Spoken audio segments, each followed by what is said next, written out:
and also considering longer retreats. I know a lot of Westerners don't do longer retreats. We usually practice in the evening, and is that something we should focus on more? Do we lose out on a lot of important practice because we choose to practice in our everyday lives instead?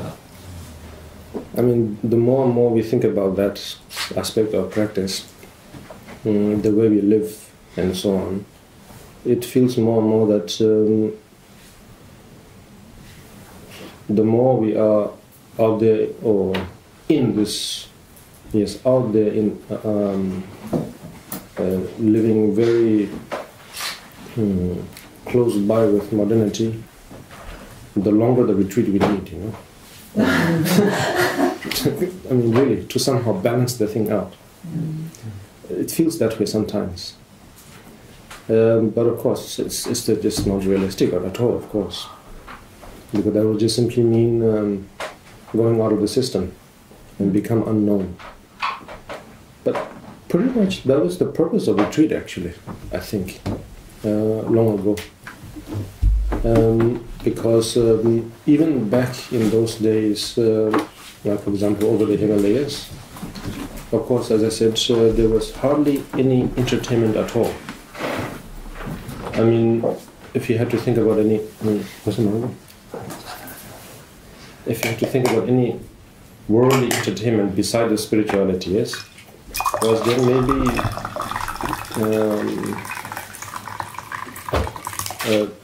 pillage the next neighbor, you know, and that was the only worldly entertainment. Yeah.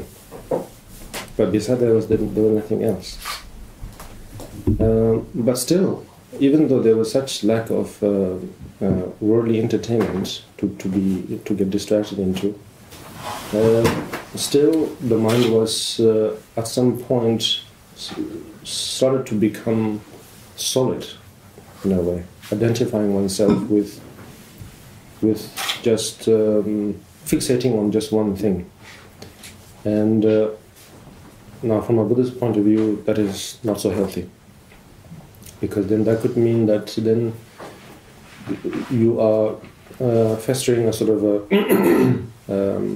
a seed. I mean, you are sort of cultivating a seed for fear, for all kinds of disturbances later on. Some could be on the spot, some afterwards, you know. So therefore, even back then, practice in a form of retreat was very much encouraged. Why? Because, I mean, that's just my thinking, is that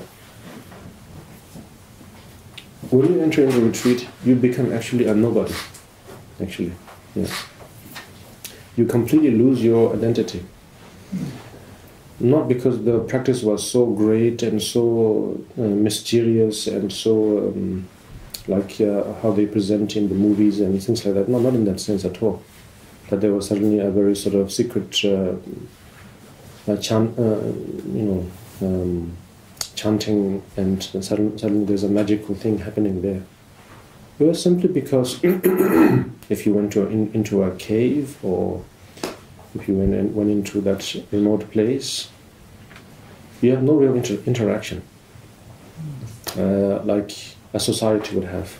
Yes? A society, each set of society has their own generic as well as their unique way of communicating and identifying themselves. And when you go into a retreat, all of those disappears right there and then, even if you haven't began any practice at all. And if you have no interaction, why do you need to follow up certain formalities, certain standards of communication? All of those don't matter. Yes? And your thoughts, everyday thoughts, because normally when we get up, the moment we brush our teeth and begin to dress up and begin to prepare our breakfast, we are already, way before we actually interact with any individual, we are already preparing the interactions in our head already. I mean, like for example, when we had birds and pets like birds and cats and dogs, I mean, from their perspective, it must be very fascinating, yes, if they could read our thoughts. Because, of course, we are doing the same ritual every day, of course, which is very normal, of course. We need to have breakfast, we need to wash up, we need to do everything. But no matter what routine we are following, if they look inside our head, the things that are going inside that head, it's just fascinating. It's not in touch with anything that we do there. Yes? It's completely separate and way beyond. And whereas in the retreats, of course, when we initially enter in, we have that habit, of course. So we have that habit. So in the initial few months or the first few years, I think there is that sort of a transition. So within that, during the transition, then we feel a little bit. We still follow that same rhythm of talking to ourselves, thinking ahead of okay, what's next, the next schedule, this, that. But after some time, we lose all that because there's no need for it at all. Yes. Of course, there is a daily routine, of course, within the retreat, but it's not so complicated. It's very simple. What you're supposed to do is exactly what you're supposed to think. That there is no difference. You are supposed to be very much going together with what you think. And if you need to play the drum, then you just play the drum, nothing else. You know.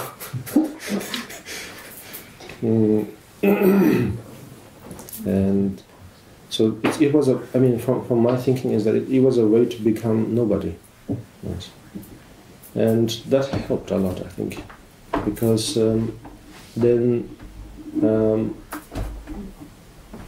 it helped you to realize sort of who you are in a way originally, and who originally as well as where you are also very much, and that is nowhere, you know. That's the thing. That's a very simple way of talking about emptiness, actually. Yeah? Rather than using that word and then confusing ourselves, you know. Because when we are born, we come from actually out of nowhere. Yes? Even after we have our body, we are able to barely walk. Still, we haven't any thoughts in ourselves, concept in ourselves. So much so that we don't know how we came into being. So of course, now when we're educated with our teachers about learning the alphabets and vocabularies, then we begin to have a sense of who we are. Or the moment when parents teach us and say that, no, don't do that, or good boy, or you know, that they will praise you for doing something and they will criticize you for doing something, and that helps you to somehow have an identity. Yes. But until then, we are nowhere. So, therefore, considering the way we lived so far now in this modern world, it looks like we need to enter into a long retreat in a way. But of course, that's just, as I said earlier, it's not realistic at all. But if you can have a routine, then it could help. Just like how we nourish ourselves with 3 meals a day. In the same way, if not 3 times a day, at least one time a day. And that could be also not that lengthy, you know? Maybe half an hour. At most, if you can really afford, maybe 1 hour. But maybe half an hour is probably very healthy. I mean, I say sometimes at the extreme, at the last resort, maybe 5 minutes. You know, but of course that's very short. But at least it's something. Something's better than nothing. And so if you have that kind of routine on a daily basis, what will help is that then what it will do is that at least there will be a sort of a lingering thought at the back of our mind. about maybe I'm a nobody, you know, just maybe. And even if we're not very confident about it, at least we have a doubt, you know. Yeah. But in a very healthy way, of course. That's very important. Otherwise, of course, when we are unhappy, when we are very much burdened by sadness, of course, we go into an extreme mode of thinking that we are nobody. That's very unhealthy, of course, because that can drive us then insane, of course, and lose, and then interact with the reality or the nature in a very unhealthy way. So, what the practice is doing is well,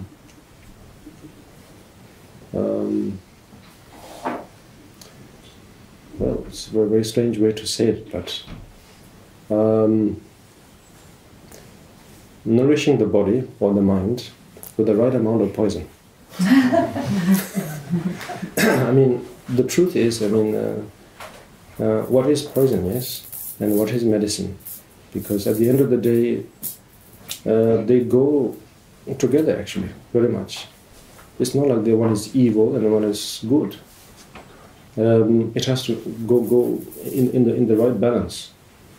The right amount of poison is medicine, yes, and the wrong amount of medicine is poison. So therefore, the practice, what it does is it gives you that. Of course, now practice is not a physical thing.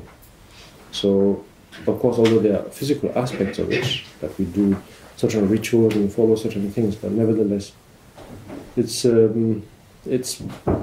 initially based on concept, of course. Using concept as a way to touch the reality. That's what practice is, I think. And so what it does is, it gives the right amount of insanity. Because we think that our society's way of functioning is sane, yes? And this is just, this is correct. And but the thing is, we do realize that it's not right. But we don't talk about it, of course. We cover it up. And because, like, normally, where it sort of leaks out, in Tibetan we say dzungdu, you know, meaning like if you keep lying, then at some point that there is a sort of a ditch or a hole that sort of reveals that you've been lying. It's like when we smile, like, or when we smirk, when we keep lying, yes, that there is a sort of a smirk, a particular way of smiling. And then there is a sort of like a little sort of dent, you know, like it could be anywhere around the face. So normally we say, as a joke, of course, we say the ah. So no, I can't stop smiling. So in the same way, our society, we do know, but of course we cover it up very nicely. But where it gets leaked is, I mean, it should be quite obvious, is that every year, or probably maybe every 6 months or so, or every time actually, the society is trying to sort of update the system, you know. And it sounds very good, yes, updating. It sounds like renewing, and there's a freshness to it. But what it really is trying to say is that I think it realizes that they are false with this set system. That they suddenly just discovered one mistake. And so now they have to sort of patch that up. So they name that updating. And of course, the more you patch it up, the more patching it needs. Yes. But at the end of the day, it's a room full of plasters, you know. It's a wall of plasters. And so what the practice does is that it gives that right amount of insanity, just the right amount, so that then we are not too fixated on thinking that this is me, this is now completely, permanently me. I am fully alive, and that fully alive means I should have a certain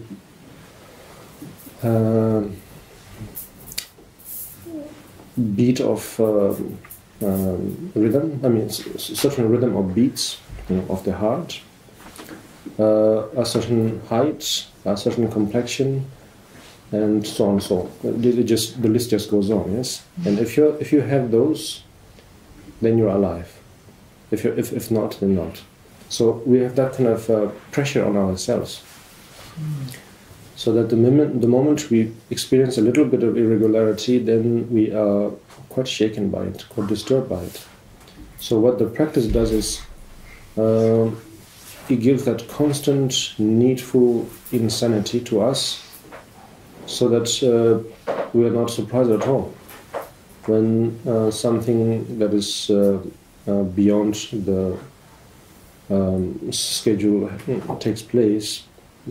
We are not really bothered that much, unless, of course, now we are at a really critical situation, which, of course, in time, even the practice will even take care of that also. Yes, but to begin with, it helps us to feel all right when we have just when we feel just from time to time certain ups and downs. We are pretty much undisturbed by it. And often, I don't know, but if you do become a long-term practitioner, then probably you will have that common question is that how well is my practice going? How far am I? Are we there yet? So you have those questions, and so therefore, probably one answer, sort of to give already ahead, is that if you feel kind of content, if you feel not too bothered with ups and of the general ups and downs, that is the sign. Yeah. There is no real sort of suddenly you're able to see night as clear as day, and it's not like that. It's just you'll be less worried in terms of I don't know, physical or mental frustrations, from less worried from those things. But nevertheless, it doesn't mean that the worries will stop, of course.